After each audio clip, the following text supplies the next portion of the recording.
Sort of interesting, really. The M2 is a little bit of a misfit across the current BMW lineup. And I do mean that in a good way. There just isn't anything else from BMW's portfolio that's this driver-focused. So how does this car compare to the 1M? And after 10 years of innovation, what about it is better? Well, I think there's some worthy things to discuss when looking at the M2. For example, the technology. Yep, the tech. As you know, even with sports cars, technology is just a part of our life, and so it's got to be integrated in. And usually I wouldn't care so much about that stuff, but when you live with the M2 over a period of time, you start to really appreciate it. From a safety perspective, you get stuff like lane drift awareness, forward car collision detection technology, and all that stuff's working in the background, and it really does help you feel a little bit more secure.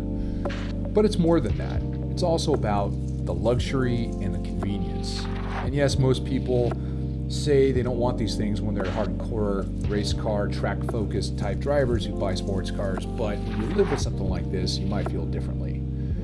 Examples of this would be the heating steering wheel, the conforming seats, the Apple CarPlay and the touchscreen interface, and let's not forget the wireless phone charging ability and Wi-Fi hotspot. Clearly, none of these things are going to add to how fast a car is, but they do add to the overall pleasure of owning the car and daily driving it. Therefore, if you're looking to buy a car like this, you have to consider that. As for the looks, though subjective, I think the M2 is really mean looking. I think it will age well, and I think it's one of the best looking cars you can buy from any car company today, especially at this price point. That being said, when you compare it to the 1M, the M2 is still a bit more conservative than the 1M was during its introduction. Not a bad thing, just different. In the handling department, I would say the M2 outperforms the 1M from a performance perspective. The caveat is, it feels more detached than the more raw 1M, and thus a little bit less engaging. But it's still a hoot to push the car around a turn, look down at the tack, and see a ridiculous speed. On the topic of power, you can't really discuss that without really diving into the beast of a motor in that S55. It really is amazing that in its development, you can get so much horsepower over the 1M's N54 with the same displacement. But even more impressive than that are the torque figures. 406 foot-pounds to the 1M's 332 foot-pounds. As we all know, horsepower is great, but it's really the torque that makes you feel the speed. And there lies the beauty of the M2. It's deceptively fast, incredibly comfortable, and easy to live with.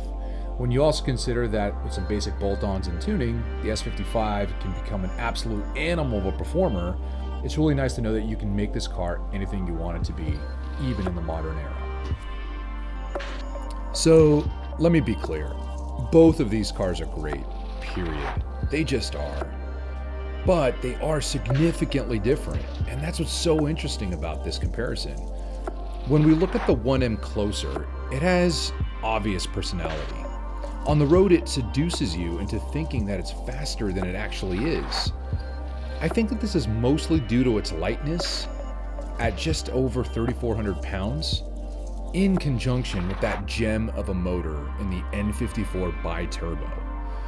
Around corners, the chassis remains composed and the nose always stays tucked. I know my car has been modestly modded, and yes, I am running aftermarket coilovers, but I would argue that even in stock form, it felt extremely capable and willing to stay locked to the pavement. Very little compromise. Probably my favorite standout attribute, though, has to be that hydraulic steering system. I just had no idea how much I would miss it in modern cars because, let's just be clear, it's that connectivity through the wheel to the road that gives us the confidence and keeps me encouraged that I can drive the car faster because I know exactly what those front tires are doing at all times. These little things really add up to so much. But I think that there's more going on here.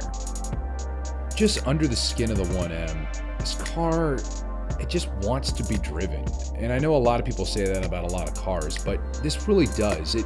If I let this car sit for too long, it almost punishes me for a few drives until it goes, okay, now you're consistently driving me and now I'm happy. It just feels punchier the more I drive it. It feels more eager to go places. It wants to go on road trips. It behaves almost like it's alive, at least on some level. I mean, I guess I could say it feels like there's a soul in there. And ultimately, this car specifically has been through a lot of amazing experiences in my lifetime here in the last 7 years. And so I do have a personal attachment to the car as well. And I'm trying to keep that factor out of the equation so that anyone who's looking to spend that 60 grand can make an educated choice here. But I gotta tell you, I just don't think you can go wrong with the 1M. Its rarity, its specialness, the way it rewards its driver, it's just over the top amazing. And that is all the reasons why I love the BMW 1M.